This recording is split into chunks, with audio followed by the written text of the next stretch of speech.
जय हिंद दोस्तों, जैसा कि आपने देख लिया होगा कि हम किस टॉपिक पर चर्चा करेंगे। आइए आज उसी टॉपिक का यानी विज्ञान के टॉपिक का हमारा पहला प्रश्न क्या है। एक अल्फा कण के निकलने से उसके द्रव्यमान संख्या में कितने इकाई की कमी आती है। ध्यान दीजिएगा इस प्रश्न को, अल्फा कण के निकलने से पूछ रहा है उसके द्रव्यमान संख्या में कितने इकाई की कमी आएगी। ऑप्शन है, पहला ऑप्शन में दे रखा है 1, दूसरे ऑप्शन में 2, तीसरे ऑप्शन में 4, चौथे ऑप्शन में दे रखा है नो चेंज यानी कोई परिवर्तन नहीं होगा। आइए चर्चा करें। देखिए 3 प्रमुख किरणें पाई जाती हैं, कौन कौन की, अल्फा, बीटा और गामा किरणें।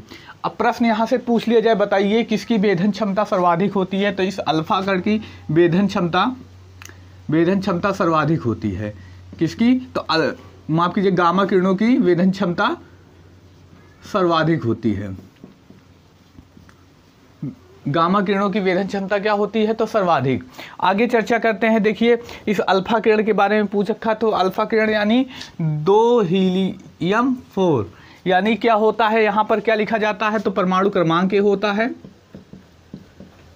परमाणु क्रमांक, इसको क्या कहते हैं? द्रव्यमान संख्या। हमने पिछले वीडियो में चर्चा कर रखी है कि इसको कैसे डिनोट किया जाता है, यानी किसी तत्व को उसके परमाणु क्रमांक और द्रव्यमान के साथ कैसे निरूपित किया जाता है। अब देखिए, अब अल्फा किरणों में क्या हो जाएगा, यानी हीलियम क्या होता है, तो अल्फा किरणें होती हैं। तो देखिए इसमें क्या हो रहा है, द्रव्यमान संख्या, अगर एक हीलियम को निकाल दिया जाएगा द्रव्यमान संख्या में कितना परिवर्तन आएगा, तो 4 का परिवर्तन आएगा। अगर पूछा जाता परमाणु क्रमांक में कितना परिवर्तन आता, तो 2 का परिवर्तन आता है। यहाँ पूछ के रखा है द्रव्यमान संख्या में कितना परिवर्तन होगा, तो कितना परिवर्तन होगा, 4 का परिवर्तन होगा। यानी इसका विकल्प कौन सा है सही, तो विकल्प सी सही होगा जिसमें 4 दे रखा है।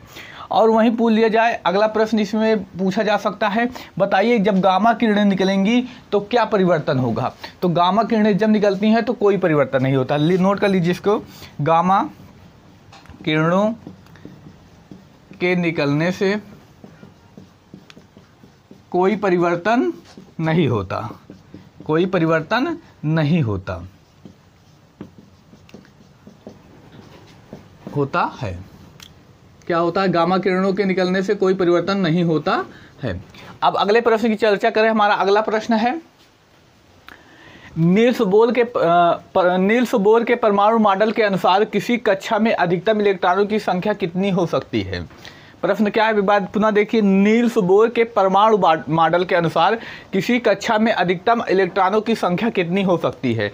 ध्यान दीजिएगा, जिसके ऑप्शन है 2n, अगला ऑप्शन 2n², तीसरा ऑप्शन n ब्रैकेट में n+1/2, चौथा ऑप्शन n²। ध्यान दीजिएगा, इस 2n² को नोट करिए, 2n² को, यही होता है किसी भी कक्षा में अधिकतम इलेक्ट्रॉनों की संख्या।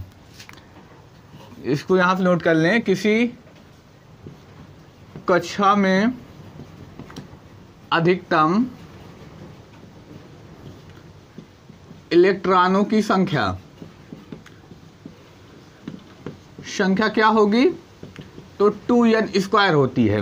ध्यान दीजिए, किसी कक्षा में अधिकतम इलेक्ट्रॉनों की संख्या तो 2n² होती है। लेकिन अगर यही पूछ लिया जाता है, ऐसे बताइए 4 प्रमुख कक्षाएं होती हैं, कौन कौन सी, K, L, M, N।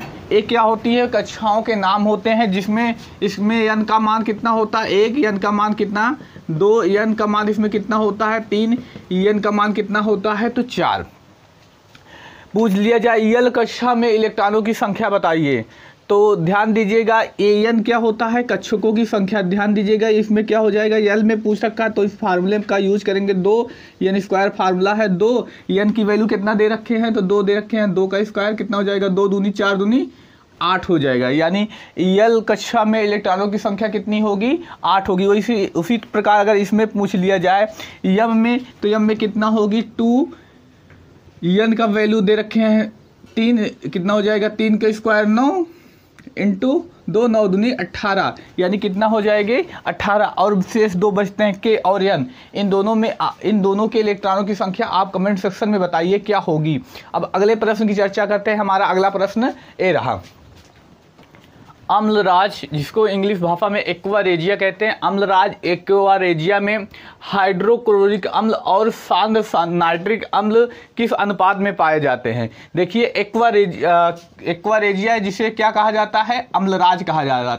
पहुंचता है। इसमें किन किन का मिश्रण होता है तो ध्यान दीजिएगा, हाइड्रोक्लोरिक अम्ल यानी हाइड्रोक्लोरिक अम्ल क्या होता है तो HCl, और क्या किसका मिश्रण तो सांद्र नाइट्रिक अम्ल क्या होता है इसका फार्मूला तो HNO3 क्या होता है तो HNO3। ये किस अनुपात पे मिश्रित होते हैं तो ध्यान दीजिएगा, ये किस अनुपात में मिश्रित होंगे तो HCl कितना पाया जाता है तो 3, और किस अनुपात में 1, यानी किस अनुपात में मिश्रित होंगे 3:1 के अनुपात में मिश्रित होंगे।